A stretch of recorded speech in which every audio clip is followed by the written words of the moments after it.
அப்போ மான் சத்தமா சொல்லுச்சு. ஆ, வேலை முடிஞ்சிருச்சு, நீங்க 2 பேரு வெளியே வரலாம்.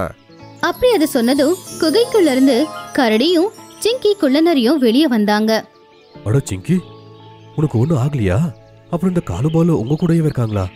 மானே, நீ சொன்ன ராட்சசன் இவங்கள பிடிச்சிட்டு போயிட்டான்னு ஒண்ணுமே புரியலையே. எங்களுக்கு இந்த கழுதைப்புலி, இந்த ஓனாய் பத்தி நல்லா தெரியும். நேற்று பார்த்தோம், உங்க 2 பேரும் உங்க கூட இருந்தாங்க, ஃப்ரீயா நல்லா சாப்பிட்டுக்கிட்டே இருந்தாங்க. அந்த உண்மையை இவங்க வாயிலிருந்தே சொல்றதுக்காக சிங்கிய எங்க கூட நாங்க சேர்த்துக்கிட்டோம். இந்த மாதிரி நாடகப்பட்டோம். அது ராட்சசனோட குரல் இல்ல, என்னோடையது. என்ன மன்னிச்சிருங்க சிங்கி. அப்புறம் சியார், நாங்க எவ்வளோ பெரிய தப்பு பண்றோன்னு உணர்ந்துட்டோம். சரி, நான் உங்களை மன்னிச்சிடுறேன். ஆனா இதுக்கப்புறம் இந்த மாதிரி நீங்க பண்ணவே கூடாது, சரியா? இல்லை, பண்ண மாட்டோம். நண்பர்களே, நல்லது பண்றது நல்லதுதான், ஆனா எல்லாரையும் நாம நம்பவே கூடாது. யாருக்காச்சும் உதவி பண்றீங்கன்னா கண்டிப்பா தெரிஞ்சுக்கோங்க, அவங்க உண்மையா கஷ்டத்துல இருக்காங்களா இல்லனா நாடகம் ஆடுறாங்களான்னு.